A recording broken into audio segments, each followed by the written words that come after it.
Vamos agora às perguntas dos teletertulianos. Professora Lane Galdino, a verbetógrafa, né? Na fatologia, página 1, linha 2 e 3, poderia nos falar mais sobre a superação do orgulho em prol da assistência? Qual a origem desse orgulho? Boa tarde a todos. Primeiramente, eu queria contextualizar um pouco a respeito do tema do verbete, né, que às vezes pode não ficar muito claro. Então, vi que a professora Dulce vem falando ao longo da semana sobre a questão do teste do intermissivista, né, que fica disponível ali na página das tertúlias. Mas eu gostaria de ressaltar algumas coisas, porque ele está lá, às vezes a gente não pega para ler. Eu mesmo tinha feito esse teste, já tinha algum tempo. E aí eu gostaria de ressaltar aqui para fixar, né, porque a ideia desse verbete é justamente essa. Parte do princípio que a pessoa já se identificou como intermissivista e cientificou-se das responsabilidades maiores que ele tem com relação a isso, né? Então, o teste do intermissivista é uma coisa que eu gostaria de destacar. Ele fala assim, ó, o que é intermissão, primeiramente, principalmente para os teletertulianos, né? Porque a gente sabe que nós que estamos aqui no dia a dia, para a gente já é uma coisa mais tranquila, mais corriqueira. Mas, de repente, tem uma pessoa que está acessando agora a tertúlia, né? E pode ficar mais curiosa. Então, ela é um intervalo extrafísico entre duas vidas, né? Consecutivas da mesma pessoa, da mesma consciência.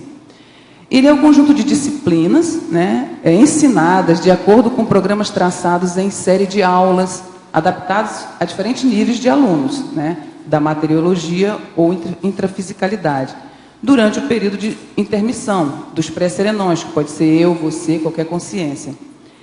E ele fala assim que, no curso avançado, de alto nível, destacam-se quatro objetivos básicos, que no verbete eu chamo bastante atenção, que é a questão da autoevolução da pessoa, o que ela está fazendo, o que ela vai planejar para fazer nessa existência aqui, o desfrute produtivo da existência intrafísica, as tarefas evolutivas que ela vai fazer a mais, né, ela se compromete a fazer quando ela está no curso intermissivo, e o planejamento técnico da nova vida. E no teste ele fala assim, ó, basta 5, você se identificar, são 10 questões, 5 questões dessas, né, proposições, para você saber se você é um intermissivista ou não. E, para citar algumas, por exemplo, a autoconfiança, né, a questão da autoconscientização com relação ao senso de imortalidade, ou seja, a consciência única, indivisível, né, o soma, você dessoma, mas a tua consciência está ali. Como que você prioriza a sua vida, né, o aproveitamento útil dessa atual existência. A questão da aceitação da série X, ou seja, que você tem séries existenciais, que você dessoma e ressoma várias vezes, né? E a questão da hiperacuidade, das ideias inatas, a automotivação para fazer essa existência, e o parapsiquismo, só para citar alguns, né? E aí a questão do verbete foi assim, a pessoa vai ver se ela se identifica como intermissivista, e a partir daí vem a questão do agente retrocognitor. O que é? É justamente essa pessoa que participou desse curso, que esteve lá junto com outras consciências, se comprometeu a fazer uma evolução a maior, né, quando estivesse no intrafísico.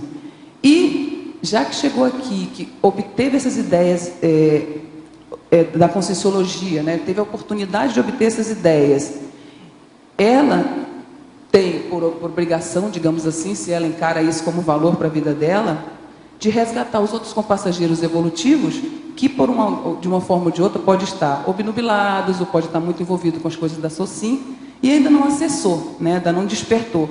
Mas que, de alguma forma, a gente observa que durante as aulas eles estão abertos para receber essa informação, né? Aulas ou qualquer outra assistência que você possa fazer no teu dia a dia. E a partir dessa senha que você pode dar para ele pode fazer a virada dele evolutiva, né? Então, nosso desafio é esse. Enquanto docente, enquanto assistente, já consciente dessas ideias, fazer essa pessoa resgatar essas informações que, por alguma forma, pode estar embotada. E aí eu vou ler o verbete autodestravamento, ele existe, o verbete agente retrocognitor, ele já existe na enciclopédia, ele é um verbete do professor Valdo Vieira, que eu vou ler rapidamente aqui a definição, para deixar bem claro, né?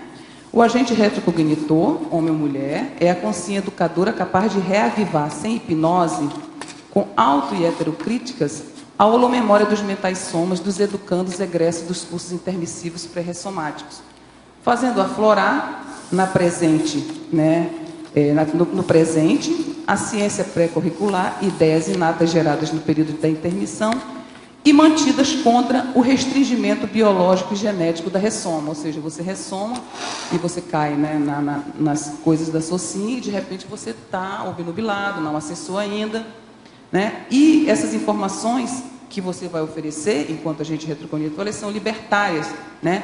Mas elas estão também você tem a responsabilidade de passar essas informações não só com palavras, enfim, pelos seus atos, pelas suas condutas, comportamentos e posturas pessoais exemplificativas. Ou seja, você tem que ser, na questão do agente retrocognitor, é um todo, ele tem que ser teático, né? Em outras palavras, exemplificador. Então, não basta, por exemplo, no processo docente, você falar alguma coisa se você não está representando aquilo, se você não está exemplificando, né? Se suas energias não estão falando, é por você também. E, para mim, surgiu com uma dificuldade, que eu deixar bem claro, uma dificuldade minha, né? Mas que eu identifiquei que era muito recorrente quando eu comecei a dar aula, enquanto professora orientadora de outros docentes, nas itinerâncias, são muito recorrentes essas colocações das pessoas que são voluntárias e que têm vontade de ser professor, mas tem um monte de mecanismos que elas desenvolvem que ela não consegue chegar nessa condição de docente. Então eu falei, gente, eu passo por isso, então já passei por isso, já consegui destravar alguma coisa, né? Porque para mim eu penso que são crescendo, então eu já posso ajudar. E aí que foi surgindo essa ideia do verbete.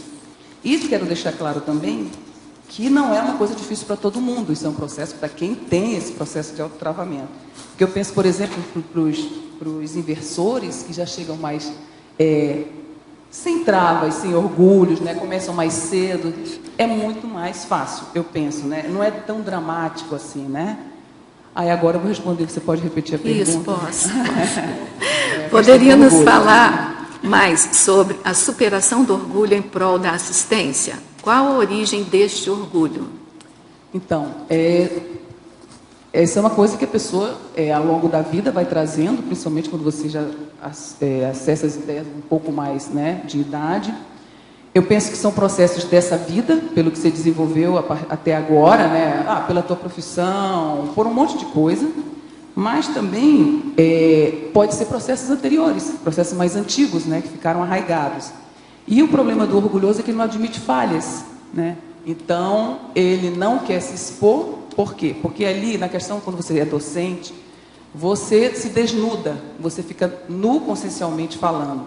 Então, todos os teus trafores, teus trafalhos vão aparecer. E a pessoa orgulhosa não quer que isso apareça de jeito nenhum.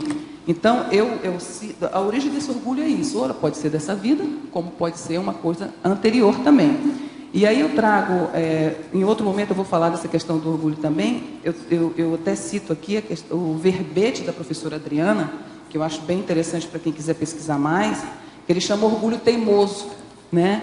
Que ele é o quê? Ele é o posicionamento patológico de persistência irredutível e não admissão de erros, né? Autodiagnosticados, com a intenção inoportuna de proteger a autoestima, optando-se pela postergação das correções, das retratações, das reconciliações e retomadas de tarefas evolutivas, capaz de gerar cadeia de equívocos e multiplicar as demandas para as futuras restaurações conscienciais. Ou seja, a postura do orgulhoso, se ele não enfrenta logo, ele só vai postergar.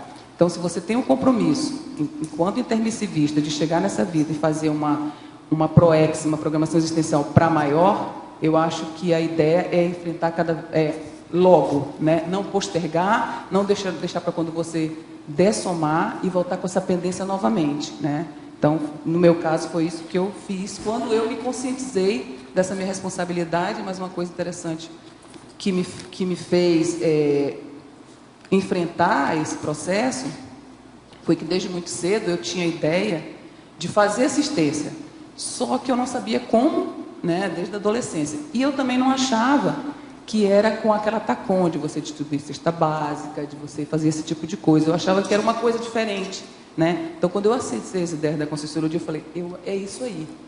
Mas, quando eu comecei, aí cheguei para voluntariar, aquela coisa toda, e falaram assim, não, Laine, eu acho que você precisa ser docente, que você, como docente, você vai melhorar o teu nível de assistência. E aí começaram os problemas para mim, né? Então, eu acho que essa postura de você encarar, mas eu colocava o foco no assistido. Tá bom, então, eu quero fazer assistência, mas para fazer esse tipo de assistência, eu tenho que enfrentar isso. Então, para eu me manter no processo crescente, eu botava o foco no assistido. Então, eu preciso fazer isso porque eu preciso assistir, eu preciso ajudar, né, as pessoas que ainda não acessaram essas ideias que, para mim, estão sendo tão importantes.